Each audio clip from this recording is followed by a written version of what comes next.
A little slow to start, a little slow reviving that music it made in my heart. Yes, time heals all things, so I needn't cling to this fear. It's merely that spring will be a little late this year.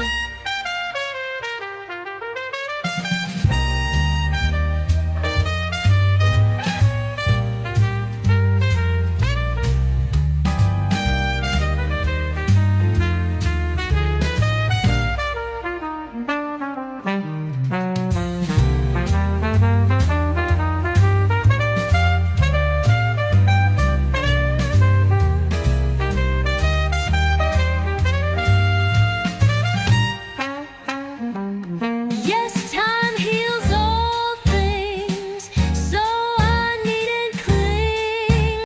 하지만 베르겐 이전에 트론헤임이 있었습니다. 서기 997년 바이킹 왕 올라프 트리그바손이 세운 이 도시는 한때 노르웨이의 수도였으며 젊고 용맹한 왕국의 정신적이고 정치적인 중심지였습니다. 지금도 여전히 자갈길을 걷고 웅장한 대성당을 바라보며 부드러운 북쪽의 빛 속에서 그 심장의 박동을 느낄 수 있습니다. 도시 중심에는 니다로스 대성당이 우뚝 서 있습니다. 이곳은 스칸디나비아에서 가장 큰 중세 건축물로 노르웨이의 수호성인 성 올라프의 무덤 위에 세워졌습니다. 거의 1000년 동안 순례자들이 찾는 신성한 장소였죠. 돌탑 아래에 서면 바람 속에서 속삭이는 듯한 역사적인 메아리가 들려옵니다. 하지만 트론헤임은 과거의 유물만은 아닙니다.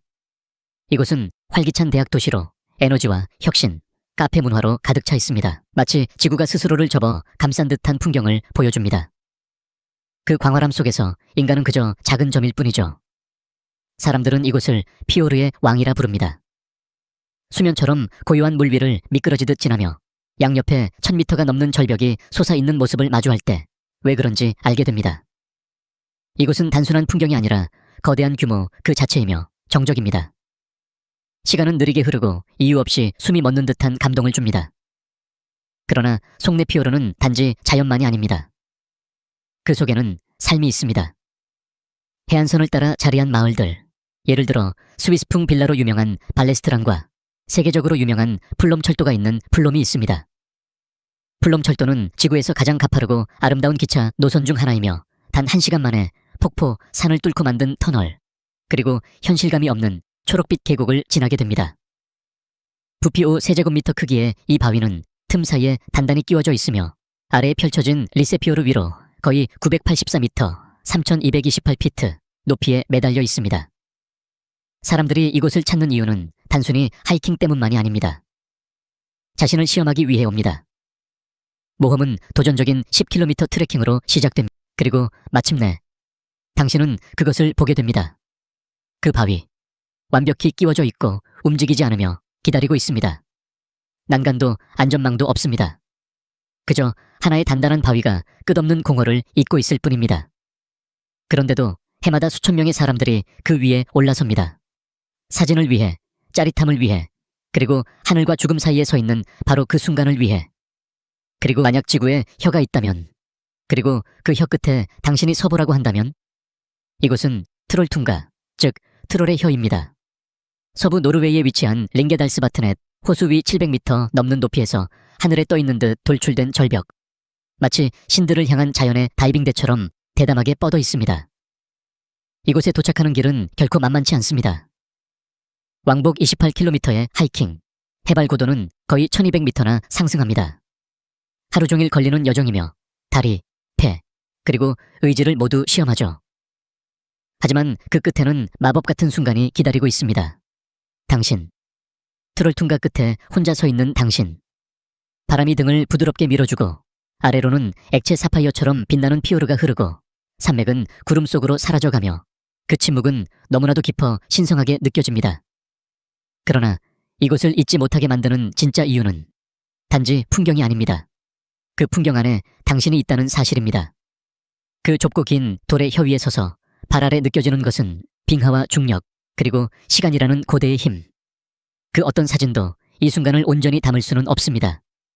전설에 따르면 한 거대한 트롤이 혀를 내밀고 있다가 돌이 되어 굳었다고 합니다. 이곳은 단순한 기차 여행이 아닙니다.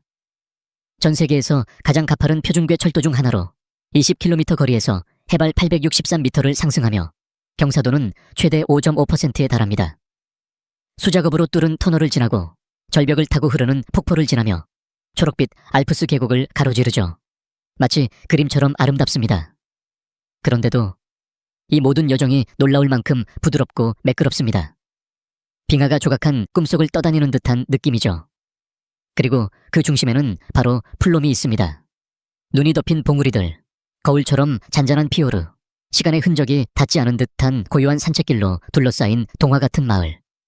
이른 아침에 고요한 피오르 위를 카약으로 누비거나 산속 농장에서 만든 치즈를 맛볼 수도 있습니다.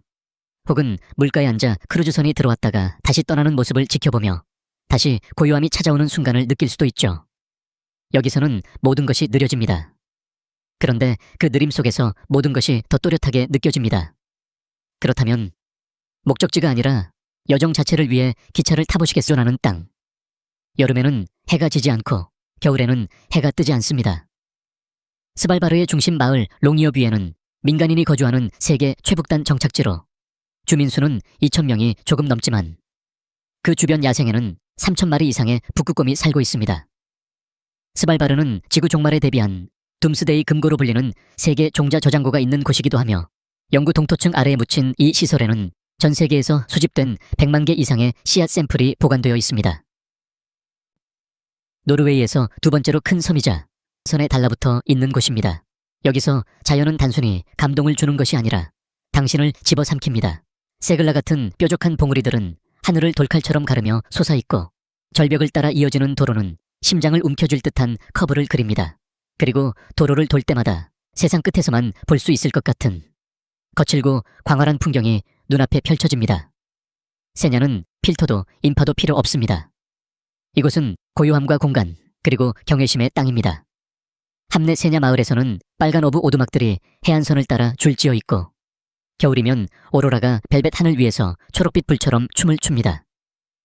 여름이면 자정까지 해가 지지 않아 새벽 2시까지도 산들이 황금빛으로 물듭니다. 당신은 하이킹을 하거나 카약을 타거나 낚시를 하거나 혹은 아무것도 하지 않고 그저 자연의 규모 앞에서 조용히 앉아 있을 수도 있습니다.